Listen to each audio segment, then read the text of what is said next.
बिस्मिल्लाहिर्रहमानिर्रहीम, अस्सलाम वालेकुम। वो ट्रैफिक हादसा जो ख़तरनाक तो होते ही हैं, लेकिन बाज़ औक़ात जानलेवा भी साबित हो जाते हैं। इन ट्रैफिक हादसा की वजह क्या होती है और क्यों ये हादसा पेश आते हैं, जानेंगे आज के इस प्रोग्राम में। हमें बताइएगा सबसे पहले ये हादसा कैसे पेश आया आपके साथ? ये मैं बाइक स्पीड में और स्पीड में जॉब पे जा रहा था। गलती मेरी थी, किसी को मैंने हिट किया बैक साइड पे। जी, मेरी ओवर स्पीडिंग की वजह से, मेरी गलती मानता हूँ मैं कि मैं ओवर स्पीड जा रहा था, इसलिए हिट किया मैंने किसी को। आज मैं काम पे जा रहा था, इसी दौरान जो है देर हो गई थी आपको, इसलिए एक्सीडेंट हुआ। कैसे वाक़या किस तरीके से पेश आया था? मैं स्पीड में था। जो क्या टाइम किया था, किस टाइम आप घर से निकले, मुझे थोड़ा सा डिटेल में बताइए। 12 का टाइम हो रहा था, 12:30 का टाइम हो रहा था। मुझे 12 शॉप पे पहुंचना होता है।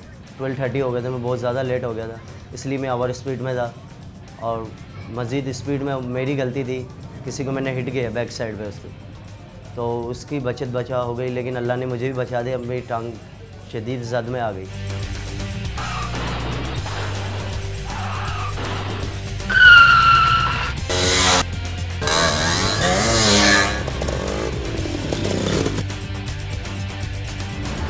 दोस्त आप लोग निकले हुए सब इस तरीके से राइडिंग पे हर वीक निकलते हो या आज छुट्टी थी तो हमने कहा चलें आज निकलते हैं। वैसे हम सैटरडे संडे ही निकलते हैं। सैटरडे संडे इस तरीके से निकलते हैं। आज छुट्टी थी तो आज भी क्या निकले। शौक है ये, क्या है इसके पीछे, शौक के पीछे? बस यार शौक है, शौक का कोई मोल नहीं होता।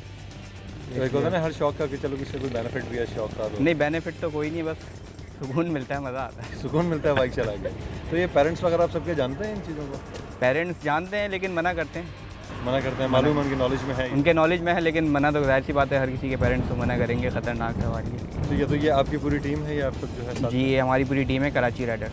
कराची राइडर, अच्छा ग्रुप भी बना हुआ? जी, हमारा कराची राइडर्स। कराची राइडर। सबसे अच्छा राइडर कौन है सब में? सबसे अच्छा राइडर ये हमारे जूबी भाई। अच्छा जूबी भाई हैं, जूबी भाई से पहले बात करनी पड़ेगी। अच्छा जूबी भाई, आप बताइए आप कितने अर्से से राइडिंग कर रहे हैं? तकरीबन 5 साल हो गए। 5 साल। बस शौक ये बचपन से समझे फैमिली के थ्रू शौक आया, क्योंकि मेरे मामू भी करते आ रहे हैं, तो पहले वो राइडिंग करते थे, तो बस इस तरह आया शौक। अच्छा, तो पेरेंट्स मना नहीं करते?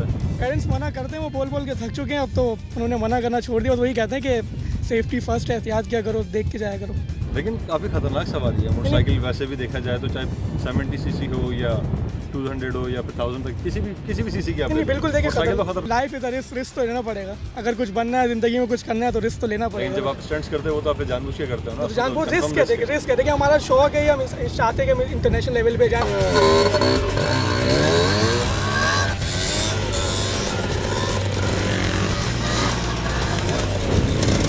रोड एक्सीडेंट्स के हवाले से बात हो रही है और हमारे साथ इस हवाले से बात करने के लिए मौजूद हैं डॉक्टर रशीद जुमा साहब, जो कि प्रिंसिपल हैं इन्वेस्टिगेटर रोड इंजरी। सबसे पहले तो ये बताइए कि एक रिसर्च आपके सामने आई, उसमें आपने काफ़ी डिटेल फैक्ट्स एंड फिगर सामने लेकर आए कि 2015 में कितने एक्सीडेंट्स हुए, कितनी इंजरीज हुई, मेजर कितनी थी, माइनर कितनी थी। थोड़ा सा उस रिसर्च के हवाले से बताइए, क्या रिसर्च थी, किस तरीके से उसको गैदर किया गया?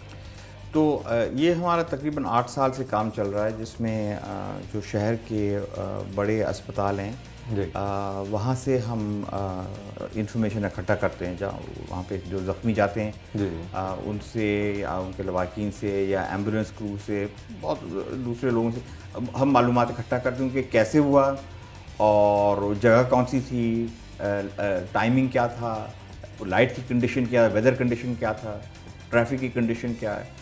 तो ये इंफॉर्मेशन हम इकट्ठा करते हैं और उसमें हमने 2015 का डेटा शेयर किया था, जिसमें तकरीबन 31,000 लोग ज़ख्मी हुए थे और तकरीबन 1100 लोगों की अमवात हुई थी। 1100 कराची में? जी, जो काफ़ी हाई फिगर है, और ये जो ऑफिशियल फिगर्स हमारे पास अवेलेबल हैं उनसे कई ज़्यादा हैं।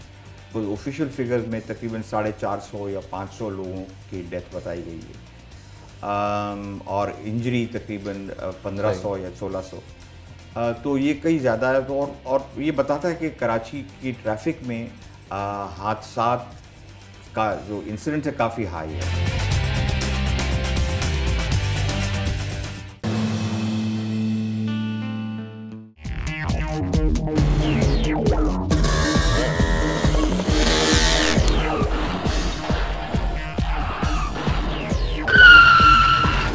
कितने अरसे से शौक आपने पाला हुआ स्पोर्ट्स बाइक का, राइडिंग का? स्पोर्ट्स बाइक का शौक तो मुझे 3 साल हो गए, मैं स्पोर्ट्स बाइक का शौक कर रहा हूँ। बाकी राइडिंग का शौक तो मुझे बचपन से, जब मैं मैट्रिक में था, मैं जब से बाइक पे व्हीलियाँ मार रहा हूँ 70 125 पे। सर, ये आप काफ़ी अरसे से बाइक चला रहे हैं, इसमें ऐसे विदाउट हेलमेट यूज़ करते हैं? नहीं, या helmet जब use करते हैं? प्रॉपर स्टंट करते हैं तो ऑल गेयर्स यूज़ करते हैं, हेलमेट भी पहनते हैं, प्रोटेक्शन अपनी पूरी करके हम स्टंट करते हैं, जैकेट पहनते हैं, हेलमेट पहनते हैं। लेकिन एक चीज़ ये भी तो है ना, है तो खतरनाक सवारी। है तो खतरनाक सवारी, लेकिन बस शौक है, क्या करें। अच्छा, शौक की हद पे, शौक का कोई मोल नहीं होता। बिल्कुल शौक का कोई मोल तो नहीं। इसमें आज तक क्या खुदा न खासा कभी ऐसा हुआ है कि आप स्टंट के दौरान कोई ऐसा वाक़या पेश आ गया हो? हाँ बिल्कुल, बहुत दफ़ा आया है। किस तरह के स्टंट करते हुए हादसा? गिर गए थे। एक दफ़ा ट्रेल बाइक से मैं अपनी गिरा था, मेरा हाथ भी टूट गया था। हाथ टूट गया था? हाँ, और अल्लाह का शुक्र है स्पोर्ट्स बाइक से तो अभी तक नहीं गिरा मैं, और बाकी छोटी बाइकों से बहुत गिरा हूँ जब सीख रहा था मैं। तो आपकी फैमिली अलाउ कर देती है इस चीज़ को? नहीं, फैमिली तो अलाउ नहीं करती, ये कि फैमिली से छुप के करना पड़ता है। फैमिली से छुप के करते हैं? हाँ, और अभी तो मीडिया में सब आ रहा है, फैमिली देखेगी। हाँ वो तो है, फैमिली देखेगी। बार दफ़ा तो ऐसा भी होता है कि फैमिली बाइक भी नहीं लाने देती घर में, फिर किसी दोस्त के घर में खड़ी करनी पड़ती खतरनाक सवारी, इससे डर नहीं लगता? है। नहीं, डर किस चीज़ का।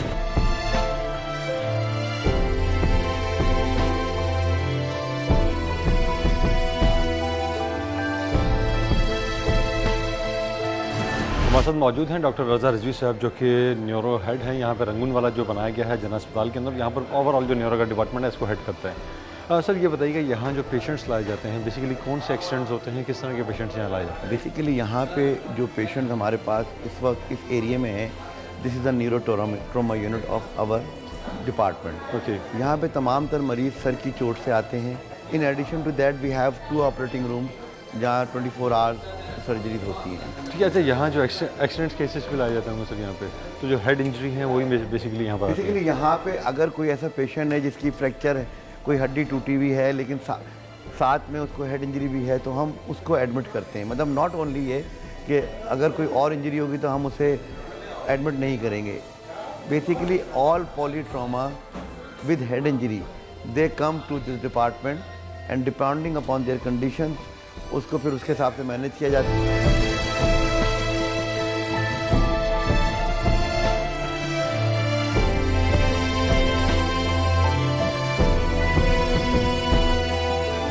क्या रेशो है यहाँ पर, कितने केसेस ऐसे हैं जो कि एक जनरल इंजरी यहाँ पर आती है, या फिर कितने ऐसे हैं जो एक्सीडेंट के वजह से यहाँ तक आते हैं? देखिए, जनरल इंजरीज़ तो हमारे पास, मैंने आपको बताया ना, हम वो मरीज़ लेते हैं जो कि जनरल इंजरीज़ के साथ एसोसिएटेड इंजरीज़ के साथ उसमें हेड इंजरी ज़्यादा सीवियर होती है।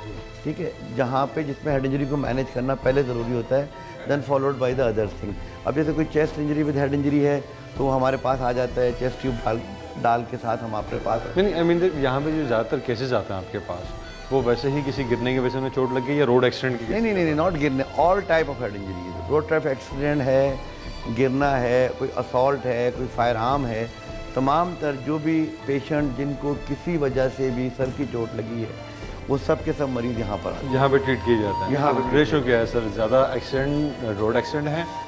मोस्टली रोड एक्सीडेंट्स आते हैं हमारे पास, मोस्टली रोड एक्सीडेंट्स हैं। और हमारे पास जो राउंड द क्लॉक मरीज़ आ रहे हैं with all head injuries, they are about you can say 80+ जो कि आ रहे हैं। उसमें डिफरेंट टाइप ऑफ के हैं, कुछ माइनर इंजरीज होती हैं जो हम घर भेज देते हैं, और कुछ ऐसे केसेस होते हैं जिन्हें हमें एडमिट करना पड़ता है, मॉनिटरिंग करनी पड़ती है। और वो पेशेंट्स, उनमें से जो एवरेज एडमिशन है, it is approximately 8 to 10 cases admitting in the department for the treatment. उसके साथ साथ जो सर्जरी हो रही हैं उसमें आपके जो पेशेंट हेड इंजरी के साथ हैं, वो average 4 surgery a day, 4 surgery a day होती है related to head injury.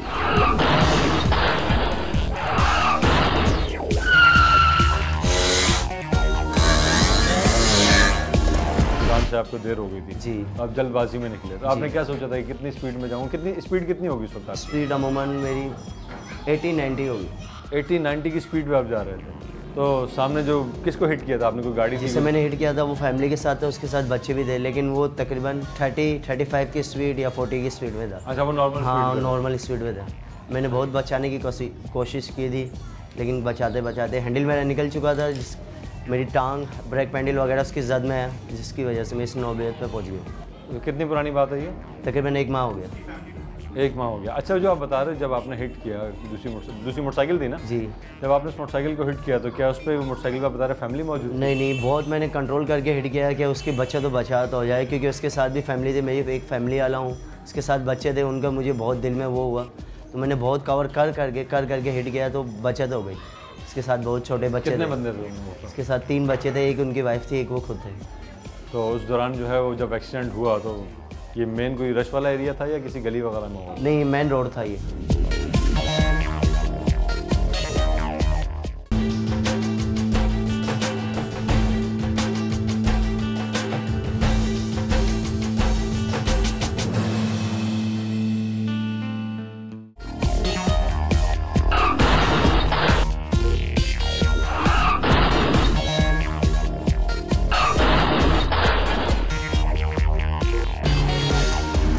Trail bike पे था अपनी और विली मार रहा था। हाँ, विली मार रहा था तो मैं फ्री स्टाइल कर रहा था विदाउट ब्रेक, तो बाइक कंट्रोल में नहीं आई, पूरी पलट गई। पलट गई मतलब व्हील अगला उठा तो फिर पीछे की तरफ चला गया। पूरा पीछे आ गया। तो उसमें आपका हाथ टूट गया था। कितना अर्सा? एक तो इनकी हाइट भी इतनी होती है और जब हम इससे गिरे ऐसा लग रहा था सेकंड फ्लोर से गिरे। आप जो है इसकी वजह से परेशानी हुई? डॉक्टर ने तो मुझे बोला था कि तकरीबन मतलब हाथ जो मेरा फ्रैक्चर हुआ था, बाल आया था, तो डॉक्टर ने तो मुझे बोला था कि तकरीबन आप 4-5 महीने रेस्ट करेंगे। अच्छा। तो मैंने मुश्किल से 1 महीना भी रेस्ट नहीं किया। दोबारा बाइक तो आपको जहन में ही नहीं है कि यार एक दफ़ा ऐसा एक्सीडेंट हुआ है, हाथ टूट गया? जहन में बिल्कुल आता है, दिल में थोड़ा सा डर तो आ ही जाता है गिरने के बाद। फिर ये है कि एहतियात करते हैं, वो गलती दोबारा नहीं करते जिस गलती से पहले गिरे। अच्छा, मतलब वो गलती थी जिसकी वजह से आप गिरे? जी बिल्कुल गलती। लेकिन जब आप चले, अभी तो आप ट्रैक्स पर हैं, जब आप निकलते हैं अपने घरों को जाते होंगे तो नॉर्मल जो ट्रैक्स हैं, सड़कें यही इस्तेमाल करते होंगे? बिल्कुल यही। सड़कों पे अब कैसा बेहंगम ट्रैफिक होता है, कोई खतरनाक नहीं होता? नहीं, बिल्कुल बेहदम ट्रैफिक होता है, लेकिन जहाँ पे ट्रैफिक बिल्कुल थोड़ा कम हो जाए, सिग्नल खुले इस तरह, वहाँ पर ये स्टंट्स करते हैं। बिल्कुल ही मेन ट्रैफिक में तो स्टंट्स से करेंगे नहीं।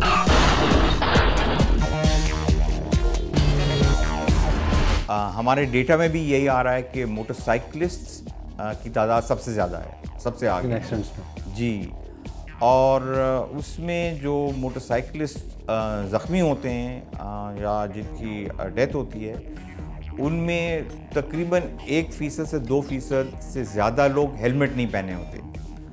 हेलमेट ना होने का रीज़न? जी बिल्कुल। आपकी जो रिसर्च है इसमें डिटेल जो है आप उसमें चेक करते हैं कि रीज़न क्या था एक्सीडेंट का? जी बिल्कुल। फिर रोड कंडीशन क्या थी, वेदर कंडीशन क्या थी, अगर बाइक स्लिप हुई तो वजह क्या थी, एक्सीडेंट हुआ तो रोड डैमेज तो नहीं था, ट्रैफिक की कवानीन की पाबंदी नहीं, तमाम तो चीज़ें आपने इसमें गैदर की हैं, रीजंस भी निकाले हैं। जी बिल्कुल। मिसाल के तौर पे एक स्पॉट जो है वो KPT का जो फ्लाईओवर है अख्तर कॉलोनी के पास जो है, जी थोड़ा सा आगे जाके जी जी, तो KPT फ्लाईओवर में बहुत सारे एक्सीडेंट्स हो रहे हैं और एक उसकी वजह ये है कि जो डाउन रैंप है उसका जो रोड का फ्रिक्शन है वो ठीक नहीं है।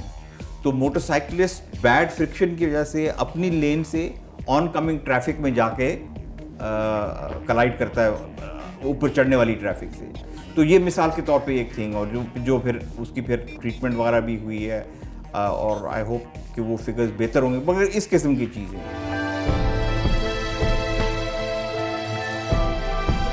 यहाँ पर आप ये बताइएगा कि जो मेजर इंजरीज यहाँ पर लाई जाती हैं तो उनमें जितनी भी इंजरीज होती हैं उसमें कितने % लोग रिकवर हो पाते हैं, और ये एक्सीडेंट किस कंडीशंस के होते हैं, क्या वजूहत बनती हैं एक्सीडेंट? देखें, इसमें जो पेशेंट हमारे पास आते हैं उसमें डिफरेंट ग्रुप ऑफ पेशेंट हैं जो कि डिफरेंट सॉर्ट ऑफ इंजरीज के साथ आ रहे हैं, ठीक है। उनमें से हमारे पास जो मोर्टलिटी है, जो मरीज जो कि बहुत ख़राब हालत में आ रहे हैं, उनकी मोर्टलिटी बहुत ज़्यादा है, बिकॉज वो इंटरनेशनली कहीं पे भी अगर होते हैं जो कोमा स्कोर जो कि मॉडरेट से सीवियर इंजरीज की तरफ होते हैं, उनके अंदर मोर्टलिटी बहुत ज़्यादा है। And this is the main group of patient जिनकी मोर्टलिटी बहुत ज़्यादा है, and they are mostly from the road traffic accident of those people which are not wearing helmets, either they are riding on the bike, either चला रहे हैं या साथ बैठे हुए हैं, and most of them are there without helmet.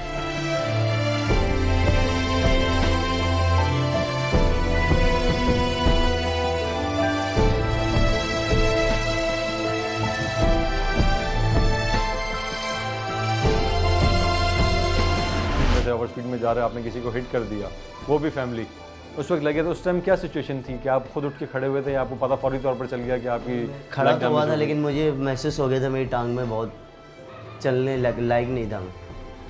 अच्छा, टांग में दर्द बहुत ज़्यादा हो रहा था। बज़ाहिर कोई चोट आई थी या फिर जो है ज़ाहिर अंदरूनी चोट कोई नहीं आई थी, ज़ाहिर चोट कोई नहीं आई थी, लेकिन ये बहुत आई। लेकिन ये मेरे लिए एक अज़ाब बन गया, इतना अज़ाब बन गया ज़िंदगी में मैंने कभी आज तक ऐसी क़यामत नहीं देखी जो मेरे ऊपर ये क़यामत गुजर रही है इस वक्त जो आप बता रहे हैं, ये वक्त जो जी। अच्छा, अभी ये बताइएगा कि वो जो फैमिली थी, जो 3 बच्चे थे उसमें आप बता रहे हैं, उनको कोई नुकसान नहीं, उनको बचत हो गया अल्लाह के करम से, वो बच गए? कोई खराशे वगैरह कोई ऐसी चीज़? खराचे आई लेकिन अल्लाह के करम से सब बेहतर थे। हालांकि मेरे जज्बात यही थे कि मैं खड़ा हो गया उन्हें हॉस्पिटल भेजूँ, लेकिन उन्होंने मेरी हालत देख के और सब ठीक थे। जब तक मैंने उन्हें जाने नहीं दिया, जब तक मैं खुद दिल मुतमईन नहीं था। अच्छा, आपने पहले मुतमईन हुए, देखा कि वो सब सही है, तो फिर उन्हें मैंने भेजा।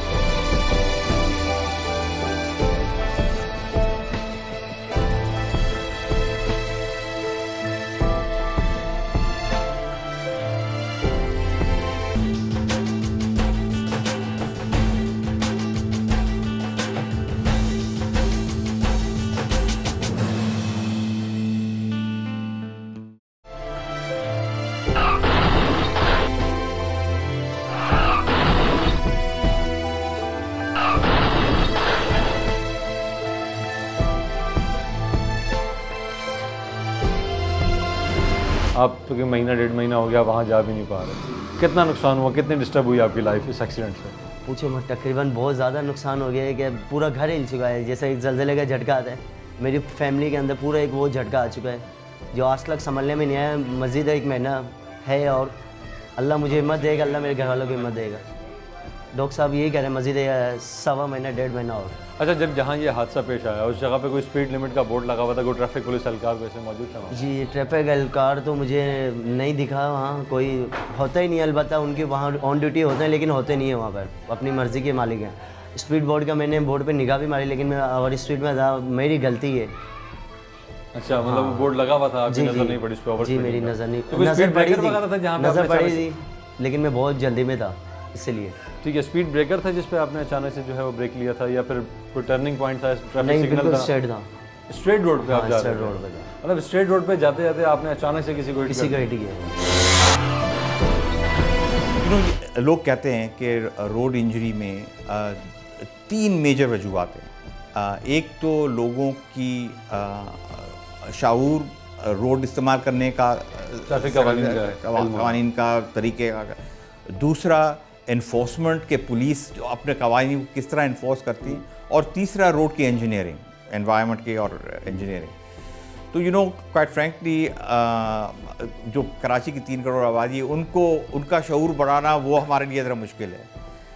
इन्फोर्समेंट हमारे हाथ में नहीं है, उसको बेहतर करना भी हमारे हाथ में नहीं है। लेकिन जो इंजीनियरिंग में जो लो कॉस्ट सोल्यूशन है या जो लो कॉस्ट आइडियाज़ हैं कि जी इसको अगर आप ठीक करें तो बेहतरी है, हम उसके पीछे पड़े हुए हैं। मिसाल के तौर पे आपने देखा है बलोच कॉलोनी फ्लाईओवर है जो कुरंगी की तरफ जाता है, उसमें 2-3 मैन होल्स हैं जो अनकवर्ड हैं।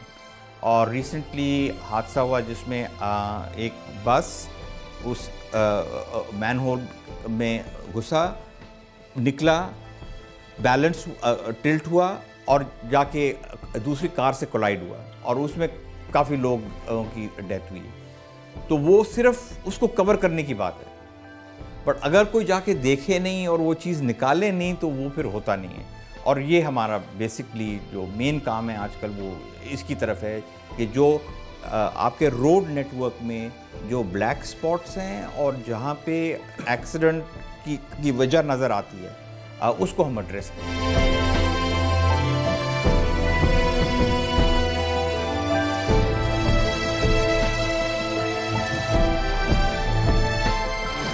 वक्त शहर में आपके सामने जो ट्रैफिक रूल्स हैं आप खुद देख रहे होते हैं, चिंकी रक्षा हैं, वैगन्स हैं, मतलब उनके पास कोई लॉ है ही नहीं, they have their own laws. तो उसकी वजह से उनकी ओवर स्पीडिंग है, दूसरे लोगों को चोटें लग रही हैं और बहुत सीवियर, मतलब अब जो डे बाय डे इंजरी की सीवियरिटी बढ़ रही है। अनफॉर्चुनेटली दूसरी चीज़ ये है कि transportation to the hospital is also very important. Most of the patients they are transporting in the private vehicles. अच्छा, मींस कि एम्बुलेंसेस वगैरह इस्तेमाल नहीं की जाती। और अनफॉर्चुनेटली देखिए एम्बुलेंसेज एक गाड़ी जिसको सफ़ेद रंग कर दें और this is called ambulance, although उनकी सर्विसेज बहुत ज़्यादा है, मैं उससे इनकार नहीं कर रहा, but still they don't have the proper facilities to transport the patient. ठीक है। The first hour of the head injury is known as a golden hour, वो गोल्डन आवर होता है। अगर उस पहले घंटे में हम मरीज़ को प्रॉपरली मैनेज नहीं कर पा रहे, then we have a poor prognosis. If the patient is manage properly during that first hour. अब अगर एक मरीज़ एक मामूली सी चोट लगती है, वो रोड पे गिरता है, किसी वजह से भी चोट लगी है, एक्सीडेंट हुआ है, गाड़ी ने हिट किया है, बाइक स्लिप हुई है, व्हाटसएवर, अगर वो मरीज़ रोड पे गिरता है और गिरने के बाद वो उल्टी करके उसको एस्पिरेट कर लेता है, उसकी चोकिंग हो जाती है, that's the beginning of the injury. मतलब वो aspiration will lead to the complication. तो कहने का मकसद है अगर उसको प्रॉपरली उसी वक्त ट्रांसपोर्ट किया जाए इन अ प्रॉपर पोजीशन, तो वो उसकी हम प्रोग्नोसिस को बेहतर कर सकते हैं। अनफॉर्चुनेटली हमारे पास जो भी मरीज़ पहुंचते हैं हमारे पास, उनकी कंडीशन बहुत ज़्यादा मरीज़ जो कि सीवियर इंजरी के साथ हैं, उनके जो कॉन्शियस लेवल्स होते हैं, they are not very good.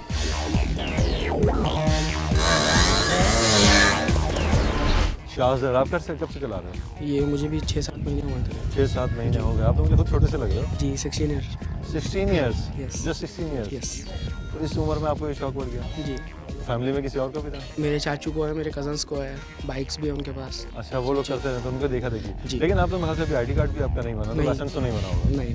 Licence नहीं है, विदाउट हेलमेट आप चला रहे हैं, तो ये खतरनाक नहीं होता? हेलमेट यूज़ करता हूँ, लेकिन फिर अभी मैंने नहीं लिया। लेकिन खतरनाक तो होता है ना? जी खतरनाक और है। फिर आपकी एज बता रहे हैं, आपकी एज 16 ईयर्स है। अब पेरेंट्स इजाज़त नहीं देते, जिद करके लिए। जिद नुकसानदेह भी तो साबित हो सकती है। हुई है, एक आध दफ़ा गिरा हूँ, लेकिन एहतियात पछतावे से बेहतर है। जी सर।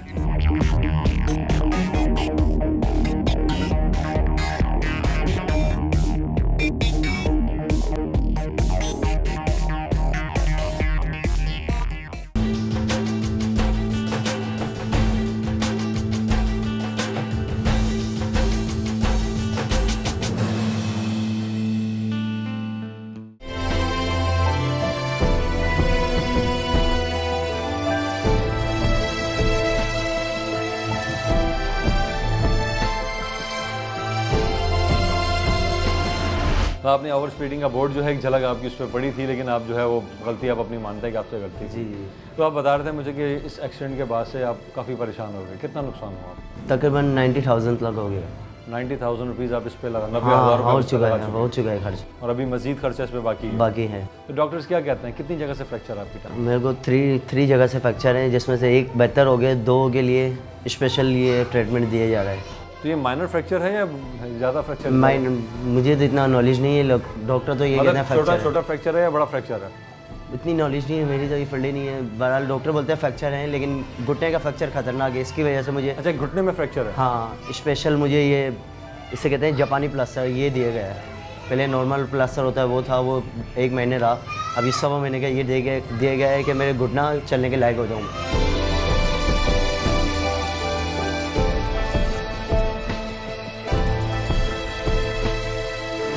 बहुत क़यामत बोल रहा हूँ, मेरे लिए क़यामत ही है ये। क़यामत मैंने सुना था, लेकिन आज मैंने देख ली है क़यामत। बेड पे लेटे इतना मैं परेशान हूँ कि दिल के हाल मैं ही जानता हूँ, या खुदा जानता है, ये मैं जानता हूँ कितना मज़ीद परेशान हूँ। और जो मुझ पे खर्चा हुआ, वो पैसा कहाँ से आ रहा है वो मुझे ही पता है। जो मेरे पास था वो सब लग चुका, और जो मज़ीद मैं दवाएँ खा रहा हूँ और जो मेरे प्रेस चल रहे हैं, वो मैं पैसा कहीं से कर रहा हूँ, बहुत मुश्किल से कर रहा हूँ, और बहुत एक परेशानी के हाल में हूँ। ऐसी ज़िंदगी में मैंने परेशानी कहीं ना देखी है, ना किसी के ऊपर देखी। आज मैं इतना परेशान हूँ।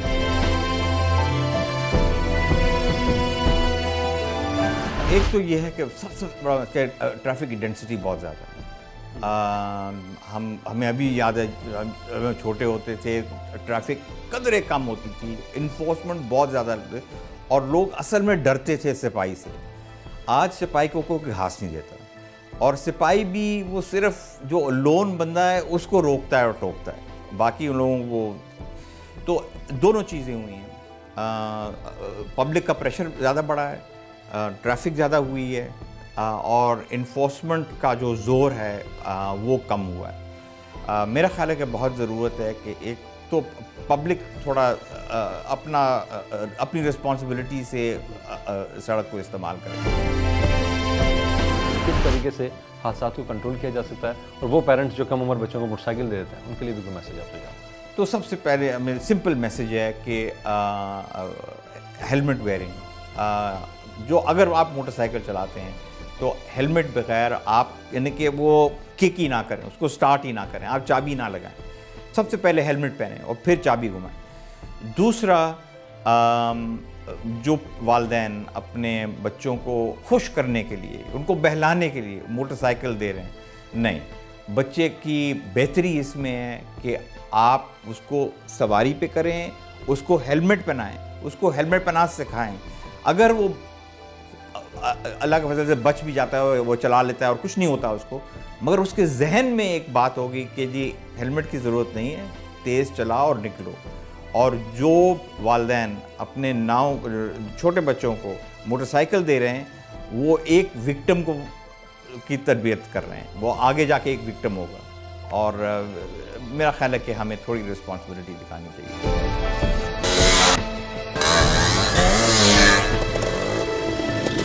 मैसेज आप कन्वे करना चाहेंगे तमाम लोगों मेरा तक? तो मैसेज बिल्कुल ये है कि we need to start some programme from the grass root level to train the people in a way कि ये हेड इंजरी हमारे पास कम हो। इस पे हमारा एक बहुत बड़ा बजट जा रहा है, बहुत बड़ा एक्सपेंडिचर है इसके ऊपर। एक पेशेंट पे बहुत ज़्यादा पैसा लगता है। अगर हम यहाँ पे भी कर रहे हैं, it's not although it's a free facility, लेकिन कहीं ना कहीं से तो गवर्नमेंट से, प्राइवेट सेक्टर की सपोर्ट से वो तो चल रहा है। बट मेरा मैसेज सबसे पहला यही है कि improve the law and law for the people like traffic laws, and always one should wear the helmet, one should put the seat belt on. मतलब है ही नहीं हमारे पास है ही नहीं, कोई चीज़ ही नहीं हमारे पास, तो उसको आप कैसे फॉलो कर सकते हैं?